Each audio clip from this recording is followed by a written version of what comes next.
My mother had desperately wanted to be a doctor. Her father was professor of surgery at Trinity College, Dublin, and he said there shouldn't be women doctors and she couldn't be one.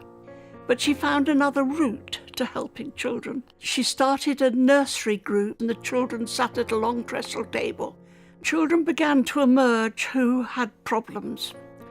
And our GP at the time asked my mother whether she would consider taking on several children who had very significant traumatic disturbances.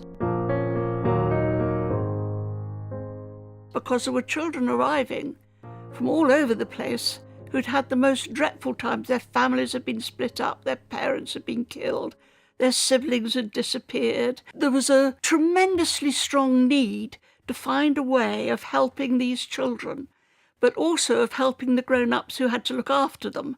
I guess, like a lot of post-war kids, I had been evacuated in the war. Arriving back at home was pretty difficult. Mum was very tough on me, pushed me around a bit. I think I must have been about 10 when the neighbour, the next-door neighbour, complained to either the police or social services or somebody about what was happening to me. And the next thing I knew, I was at the bush. It was a pretty small establishment with a very small team of staff. And the person that stood out was Mrs. Dockar-Drysdale. Mrs. Dockar-D, as we called her, was in our lives every day. Amazing, amazing woman. Highly tolerant of this bunch of kids that were pretty... I mean, one of the kids painted one of the ducks bright red, and we all thought this was hilarious, but I mean, it wasn't in the least bit hilarious. And she picks up this duck and talks to us about it and says to us, "Would you like to be painted another colour?" And we thought, no, not really. So why paint a duck another colour? And thought, yeah, that's we shouldn't paint that duck. And so the ducks never got painted again. This was the sort of person she was.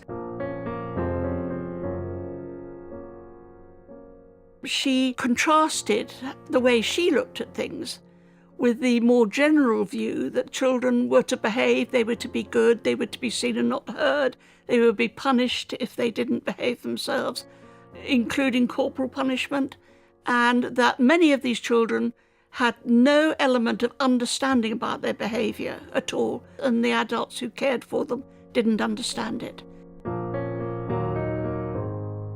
My mother decided that she wanted to become a qualified psychotherapist and she needed training. So she worked at the Maudsley Hospital in London.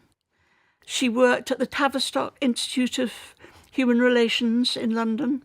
Her therapeutic approach was based on Freud's work. There was a growing recognition that there was a need for those problem children to be helped rather than just punished and ending up in prisons, which is what was happening. She was so tolerant of us kids screaming around the place and sort of saying, no, I don't want my tea. You can keep your tea, I don't want my tea. And she'd say, well, you're going to get hungry, so let me know when you get hungry. And just took it like norm. But it wasn't, of course.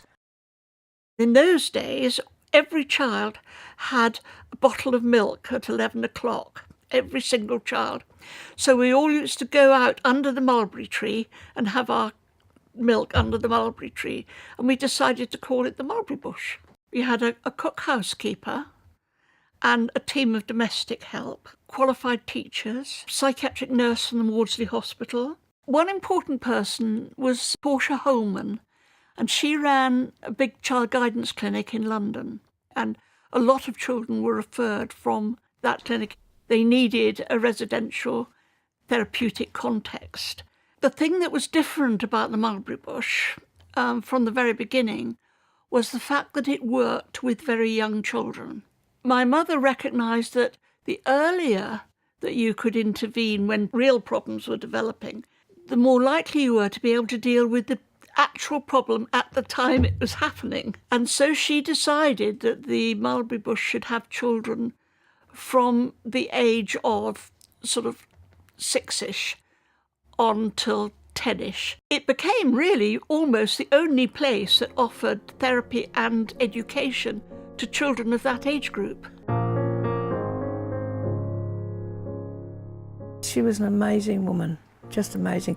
And obviously looking back, keeping the team together and the kids together and working through with us. She stood out a mile, absolute mile. A lot of what she was doing was revolutionary.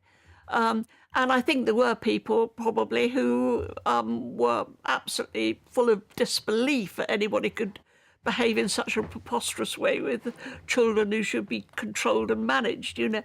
But she did have a real insight into the needs of the internal world of the child, not just the external one.